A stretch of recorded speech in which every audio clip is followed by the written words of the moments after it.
All right, check it real quick. So yesterday was the 8th of October, and it's a holiday in the US today. Let's see. Yep, today. So typically yesterday as well was for some JPY pairs, and you can go to forexfactory.com to check some of this out. So we're gonna just go over a few trades I went over and a few setups that I was looking for, and typically how I trade on the daily and the to go down to the 1 hour time frame. We're not gonna go too deep into support and resistance thing. This is just a quick synopsis on what I did yesterday. So yesterday it was a JPY bank holiday right here. And you can go over here, like I said, go to forexfactory.com and you can go over here. I normally just do the red folders and I type it, I click all of these, and then I click all the pairs because I scroll through a bunch of pairs and then hit apply. As you can see right here, these are bank holidays. This is typically you don't see too much volatility in these time frames. So yeah, let's move on. So what I was looking for yesterday in the opening market is a pairs that didn't have consist of JPY, CAD, or the USD pairs. All right, you can see bank holidays. It won't be too much volatility, uh, um, or volatility or volume in the market. All right, so but if you look at the rest of the week, it's pretty rough. So be careful this week trading. Um, as you can see, 7:30 you got core, PPI, and then FOMC minutes. And if you just need to know exactly what's going on, it tells you right here. And sometimes I like to go at the history and see what type of movement it had on these dates. I'll close this out. And later on in the week, October 12th, Thursday, you have CPI, unemployment claims. Governor Bailey speaks, and that's all the way through Saturday, basically. So if you're scalping or trading, day trading, just be careful this week, guys. I wouldn't trade around me personally. That's just me. I wouldn't trade any of these pairs specifically, unless you're on the daily time frame, which your stop your wide your trade and your stop loss is probably so far out it won't even affect you. But I would say I wouldn't trade. I would wait till after the news drops every single day before you trade these pairs if you decide to. I'll say let's go on. So as you can see, I said I was going to stay away from these pairs, and then you look right here, JPY, CAD, and USD. All right. So I found a Euro NZD pair, and this is typically all I did.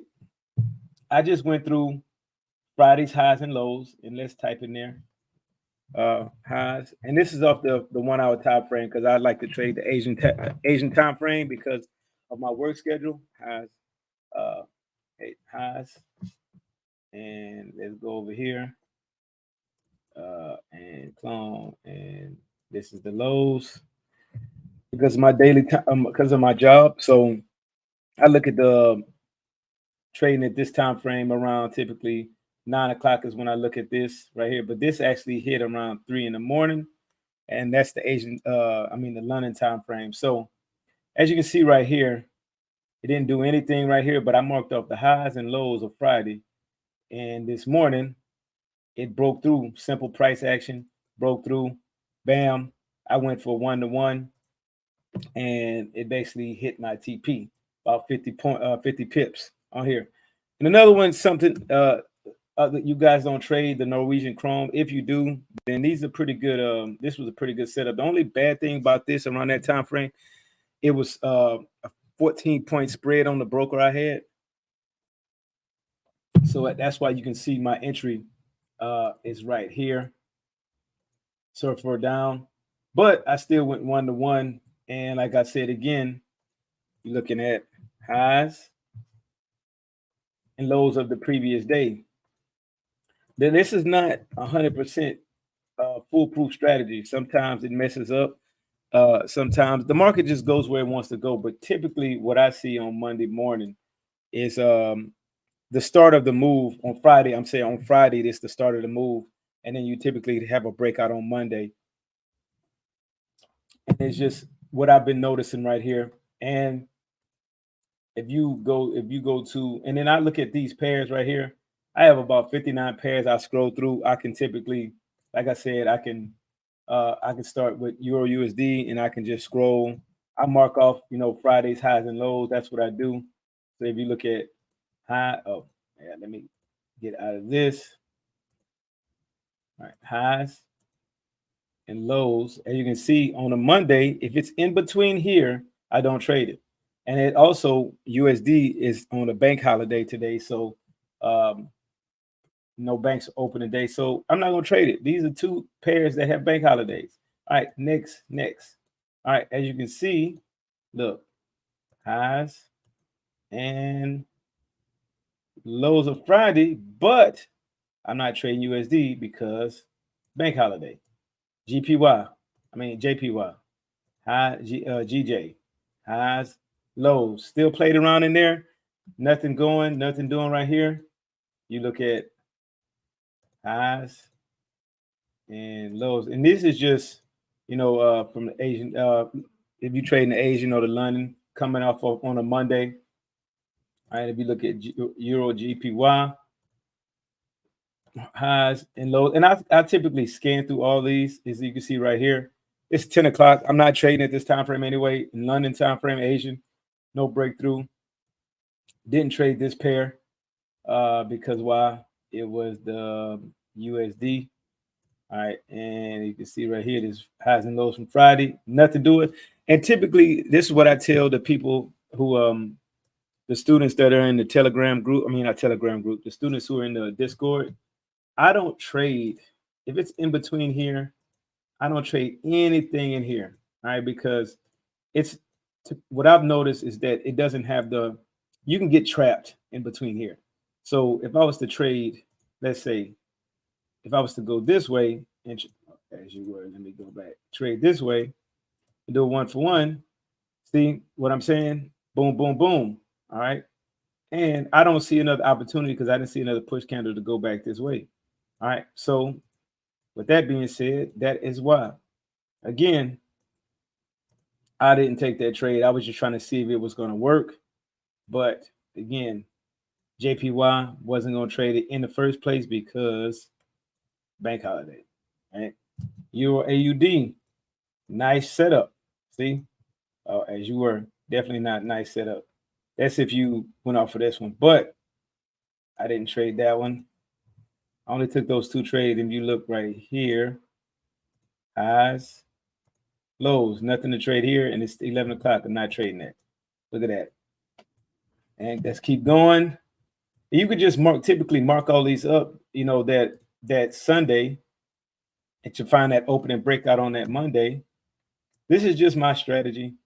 Like I said, you have your own, but simple price action to me was confusing at first. But to me, what I've seen price action, all people say have all kind of strategy for price action. To me, all I just see price action is the movement of price. And because I was so confused for years and years, and it's like, man, why are these people talking about price action strategies? Price action is price action is just the movement of the price. That's it. Simple movement. It goes from zone to zone.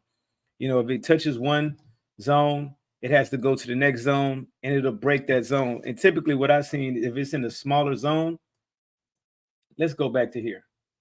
Let's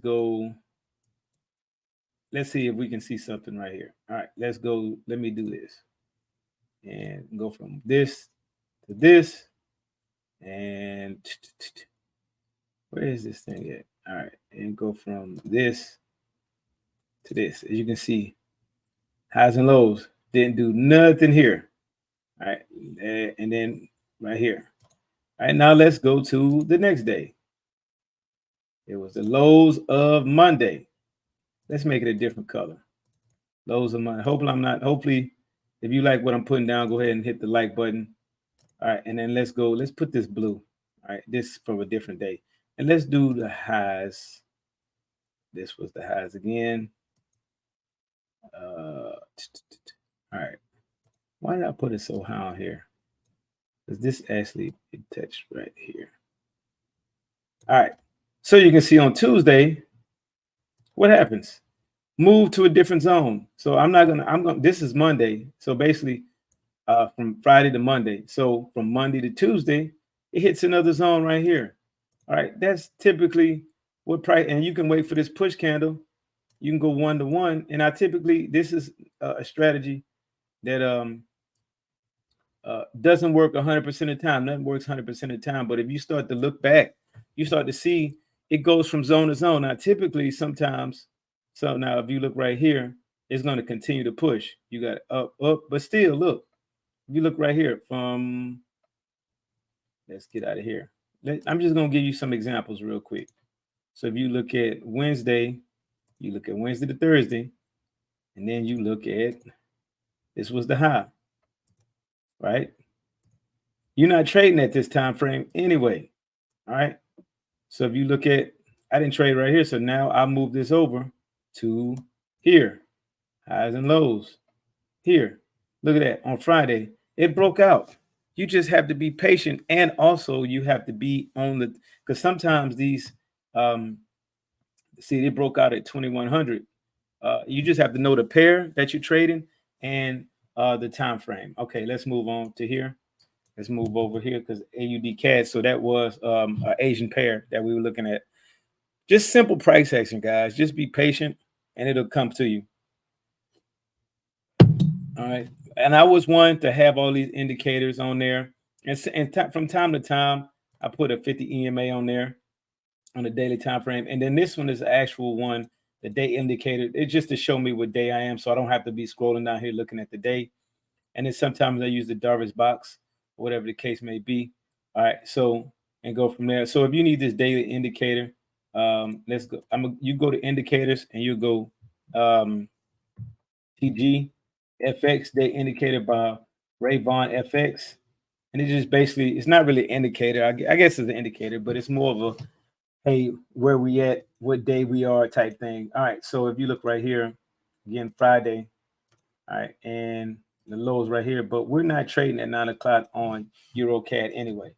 And you get what I'm saying, guys. Like, but if you don't have to go through all these, you can just do your main, not main pairs. You can go through the New York session, which is typically the main pairs. This is some of the ones. These are the pairs I look at. I think I got this thing all mixed up, but let me see. Where is, oh, so I have them all right here, my main pairs right here, right? So typically I go through here and let's erase it right here. And then we can go from, like I said again, it was Friday. This is highs and lows. So what's going to happen on Monday, I'm going to go high. All right. And then I'm going to go low. But also, I know you heard top-down analysis, right? On my top-down analysis, what I do is simple, get rid of a blank chart. All right, blank chart. This is what I do. If you look right here, all right, you can look the clear supports. All right, the clear supports.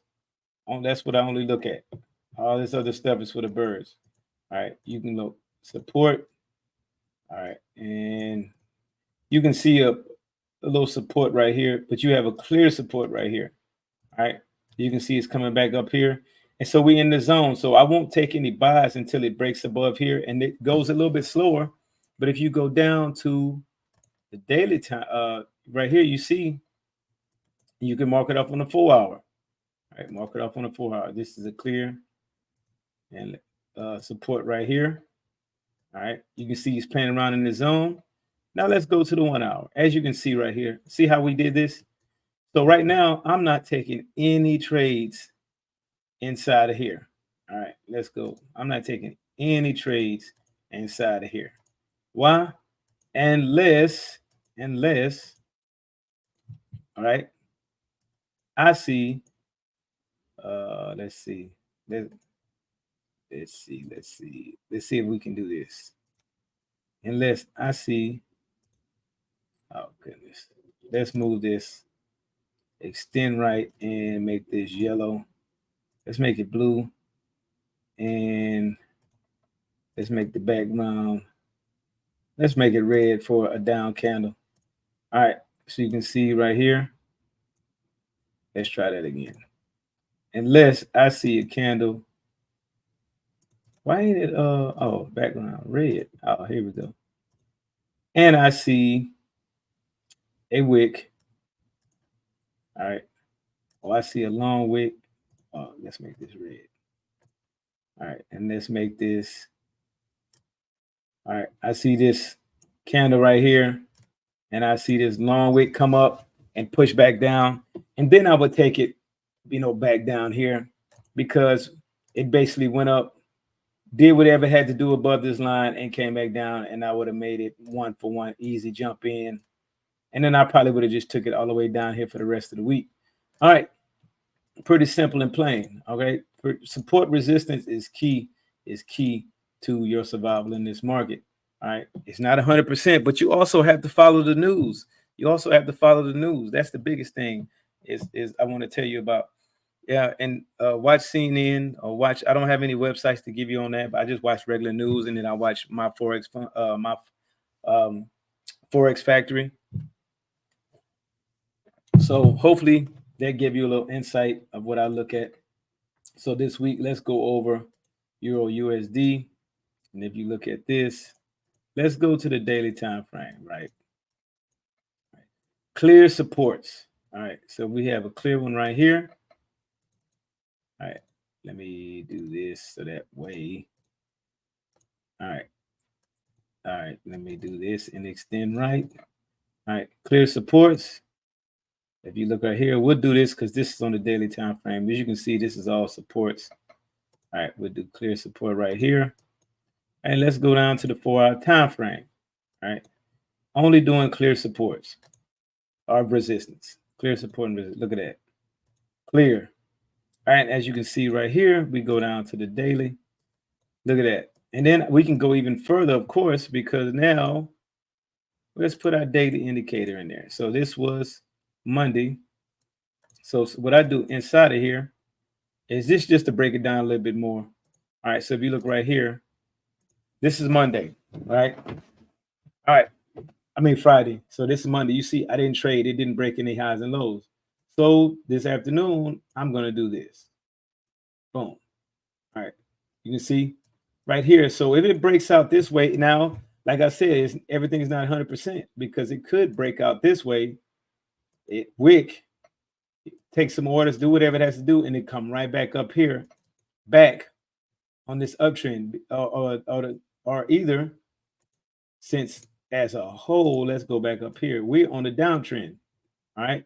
And I'm gonna show you how that you can negate which way you're going. So if you have a 50 EMA, so overall it's on a downtrend, right? So typically what we might see is come up here, for the news, and then later on down this week, continue on to this downtrend, okay? So just be careful with that trading inside of these zones, because these are clear support and resistance zones. So just be careful with that. But if you see, let me go this way, take this up. But since it's me personally, since it's on a bearish move, I'm going to stick with just sales this week until it shows me otherwise. Other than that, hopefully you guys have a good, safe trading week, and I will see you at the end of the week.